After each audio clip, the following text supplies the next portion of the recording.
Friends, ముందుగా ఇంత ఓపిక్గా ఇంత సేపు ఉన్నారంటే ఒక సమోసా మీద చాలా మెచ్చుకోవాలి. సో అందుకని ఎందుకు అంటే ఈ సమోసాలు 1000 కాదు 1,00,000 తిన్నా మన స్వేచ్ఛకు సమానం కాదని. అందువల్ల ఇక్కడ ఇప్పుడు నేను ఇంతకుముందు పృథ్వీతో కూడా అన్నాను, ఇక్కడ చాలామంది చాలా విషయాలు మాట్లాడారు. బహుశా అన్ని విషయాలతో అందరూ ఏకీభవించారు. కానీ నాగరిక ప్రజాస్వామిక సమాజానికి ఉండాల్సిన లక్షణం ఏంటంటే ఏ అభిప్రాయాలు ఉన్న వాళ్ళైనా ఒక వేదిక మీద ఉండి మాట్లాడగలగాలి.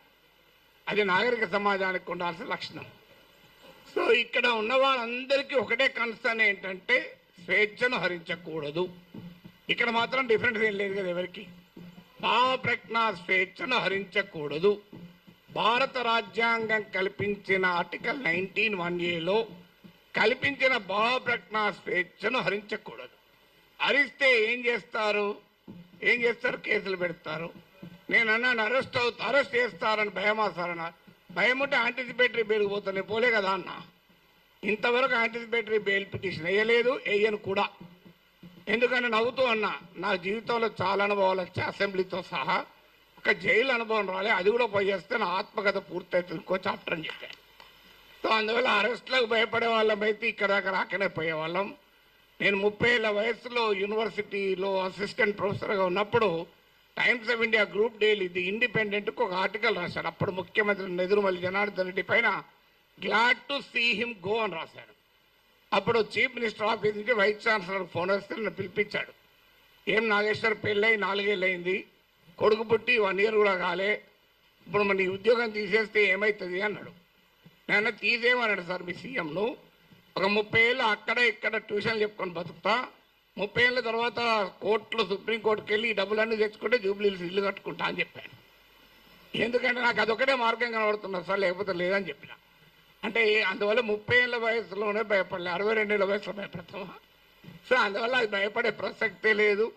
అరెస్ట్ ఇంతవరకైతే మీకు ఫ్యాక్ట్స్ కూడా చెప్పాలి. ఎందుకంటే ఇక్కడ మాట్లాడిన వాళ్ళు చాలామంది బహుశా టీవీలు మిస్లీడ్ చేసిన రాంగ్ ఇన్ఫర్మేషన్తో కూడా ఉన్నట్టున్నారు.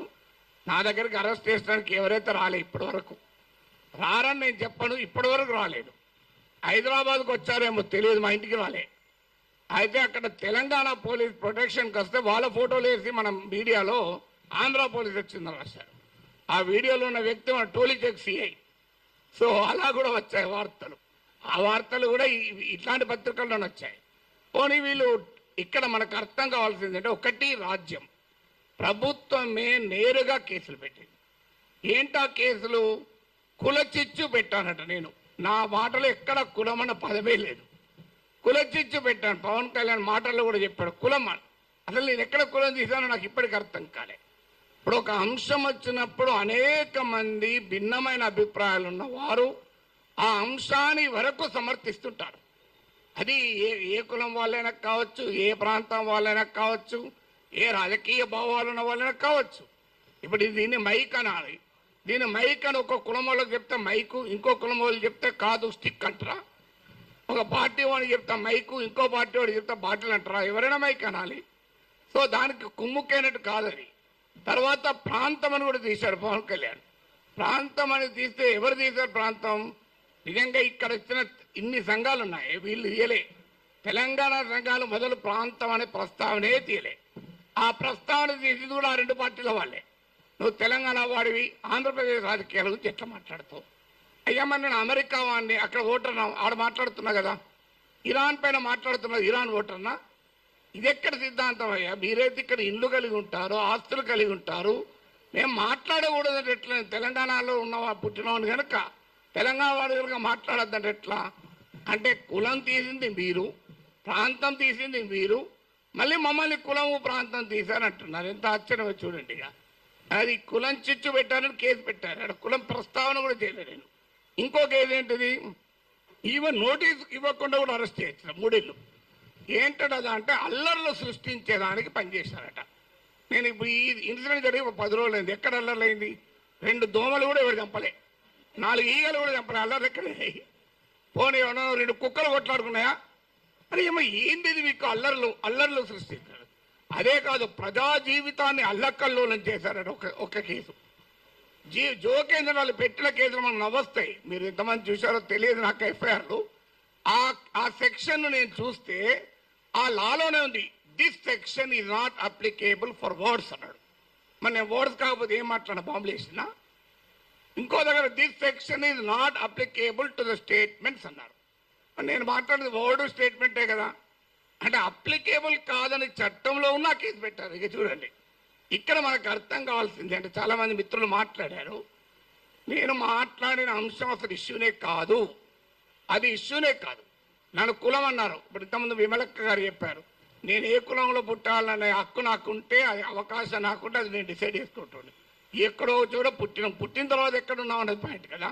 చిన్నప్పటి నుంచి అణగారిన కులాల కొరకే పనిచేశాను తప్ప అణగారిన జాతుల కొరకు వర్గాల కొరకే మాట్లాడాను. ఇక్కడ కాదు, ప్రపంచంలో ఎక్కడ అణిచివేతుంటే అక్కడ మాట్లాడాం. ఇక్కడ కాదు, ఏ వెనుజులాలో నా కులం ఉందా, నా ప్రాంతం ఉందా, వెనుజులాలో అణచివేత గురించి, క్యూబాలో అణచివేత గురించి మాట్లాడాం, కొలంబియాలో మాట్లాడాం.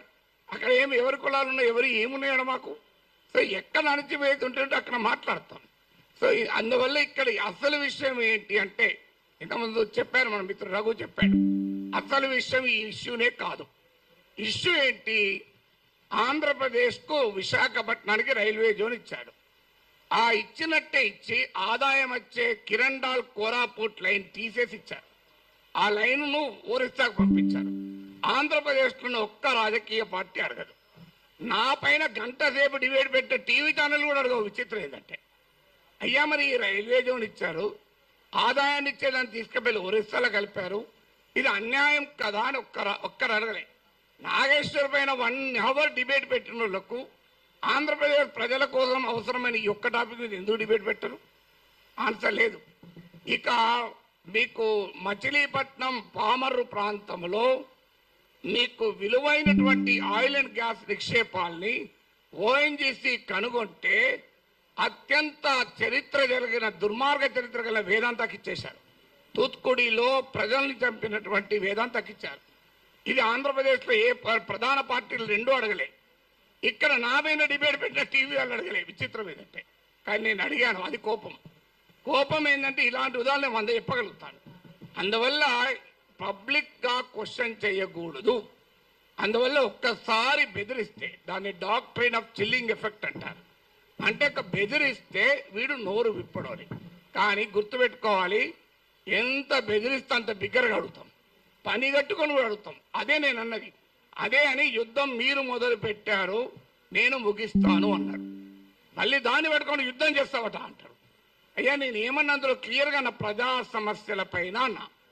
అంటే ఇప్పుడు ఇంకా దానిపైన కేసు పెట్టలేదు. బహుశా ఎఫ్ఐఆర్ ఛార్జ్ షీట్లు ఆడి చేస్తారో తెలియదు. కానీ ఒక్కడు మాత్రం మళ్ళీ చెప్తున్నాను, మీరు అరెస్ట్ చేసుకుంటారా, కేసులు విత్డ్రా చేస్తారా, చెయ్యరా, అది మీ ఇష్టం. మేము మాత్రం మాట్లాడుతూనే ఉంటాం. We will die but we will not give up our right to free speech అనేది మా మాట. చావనన్నా చేస్తాం కానీ మాట్లాడే హక్కుడు వదులుకోము. మీకే అణిచివేత వేసినా దానికి మేము సిద్ధం. సంతోషం. మీరు వస్తారంటే చెప్పండి, టైము ప్లేస్ కూడా చెప్పండి, ఆడికి వస్తా, కావాలంటే అరెస్ట్ చేసుకోండి. Thank you very much.